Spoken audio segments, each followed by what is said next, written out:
नमस्कार विद्यार्थी मित्रांनो, मी प्राध्यापक विकास चोरगडे VRM फिजिक्स क्लासेस मध्ये आपलं स्वागत करतो. आज आपण सर्क्युलर मोशन या चॅप्टरचे काही MST CET मध्ये आलेले PYQs बघणार आहेत. तर MCQ CET चे असतील, नीटचे असतील, JEE चे असतील, ते MCQ एकदम साध्या आणि सोप्या भाषेमध्ये कसे समजून घ्यायचे आणि कसा अभ्यास करायचा त्याचा मी आपल्या समोर डेमो दाखवणार आहे. तर बघू आपण एक एक क्वेश्चन. तर क्वेश्चन असा आहे आपल्या समोर. A particle moves around a circular path of radius r with uniform speed capital V दिलेले आहे. After moving half the circle, the average acceleration of the particle is. हा क्वेश्चन आलेला आहे MST CET 2023 14th मे shift 1 मध्ये आलेला question आहे. Question हा बऱ्याच वेळा रिपीट झालेला आहे. क्वेश्चन कसा सोडवायचा एकदम साधी सिंपल कन्सेप्ट आहे. क्वेश्चन आहे आपल्याला ऍव्हरेज ऍक्सेलरेशन विचारलेलं आहे. ऍव्हरेज ऍक्सेलरेशन म्हणजे ऍक्सेलरेशनचा फॉर्म्युला असतो change in velocity per unit time. तर आधी फॉर्म्युला सिंपल लिहितो मी, बघा. Acceleration, average acceleration A is equal to change in velocity divided by time. याला इक्वेशन नंबर 1 नाव द्या. आता आपल्याला इथं पुढे काय करायचंय, चेंज इन वेलोसिटी किती येते ती एक बघायचंय आणि त्याच्यानंतर टाइम एक फाइंड करायचा आहे. तर ऑप्शन जे दिसत आहेत आपल्याला वेलोसिटी मध्ये दिसत आहेत, टाइम मध्ये दिसत नाही, रेडियस मध्ये ऑप्शन आहेत. वेलोसिटी आणि रेडियस मध्ये आहेत. टाइमची व्हॅल्यू आपल्याला इथून रिप्लेस करायची. तर कन्सेप्ट बघा.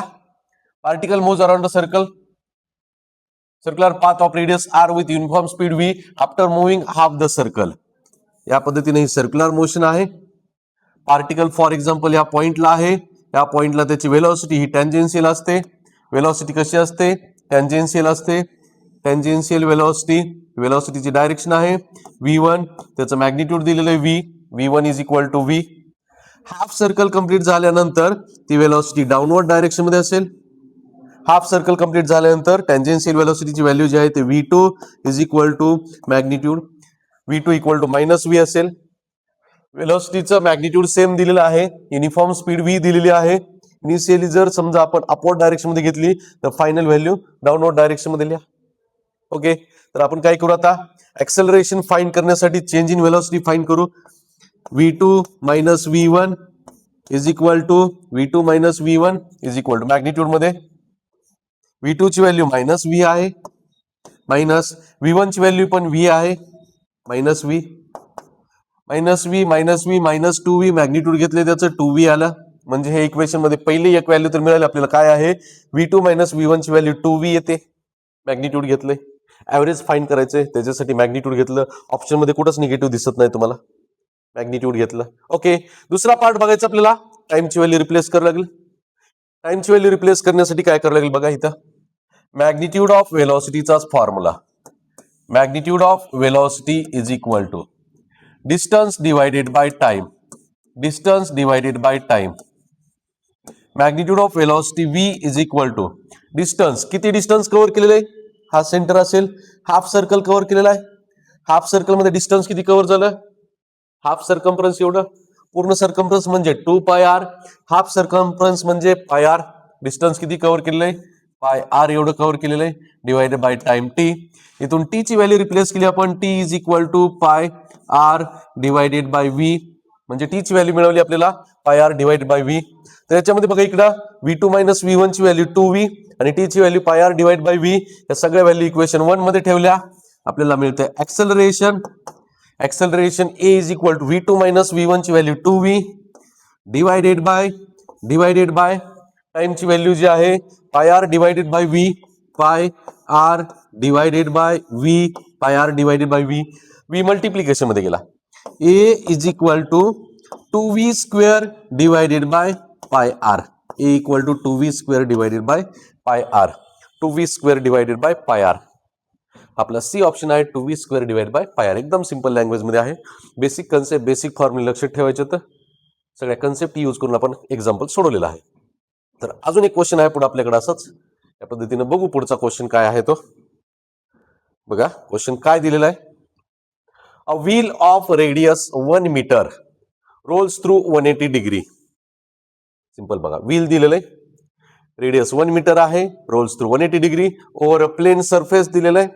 The magnitude of the displacement of the point, कुठल्या पॉइंटचं magnitude of the displacement of the point of the wheel initially in contact with the surface. Initially in contact with the surface. Question लवकर कळत नाही. आधी काय करू आपण, wheel 180 degree मध्ये रोटेट झालेलं आहे, ते दोन व्हील दाखवू. एक इनिशियल पोझिशन आणि दुसरी त्याची 180 डिग्री मध्ये रोटेट झाल्यानंतरची final position over plane surface, हे आधी दाखवू आपण.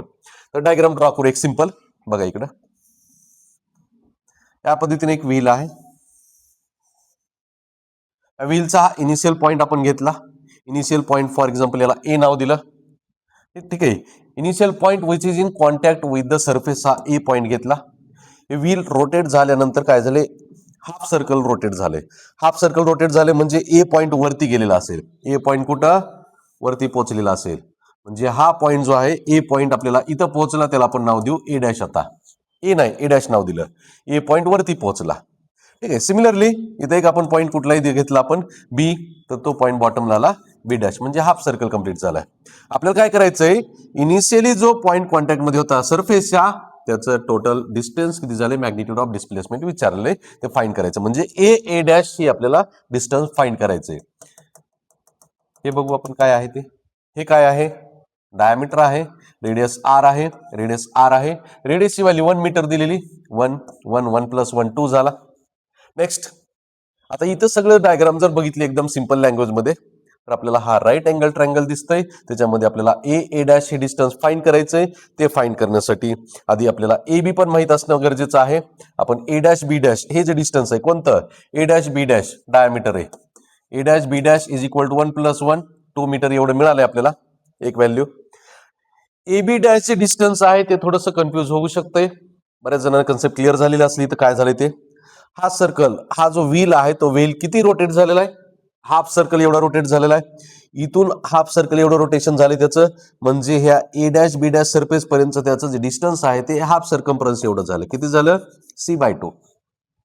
ए dash B dash A B dash जे डिस्टन्स आहे ते ए पासून बी डॅश पर्यंत हे जे डिस्टन्स आहे, हा बघा हा जो पॉइंट आहे ए बी, रोटेट होऊन काय झालेले पॉइंट्स थोडे रिव्हर्स झालेले इथं. म्हणजे हा ए पॉइंट ए डॅश वरती पोहोचला, बी पॉइंट बी डॅश खाली पोहोचलेला आहे, म्हणजे हाफ सर्कल एवढं रोटेशन झाले. किंवा क्वेश्चन मध्ये पण दिले 180 डिग्री रोटेशन झाले. 180 डिग्री म्हणजे हाफ सर्कल.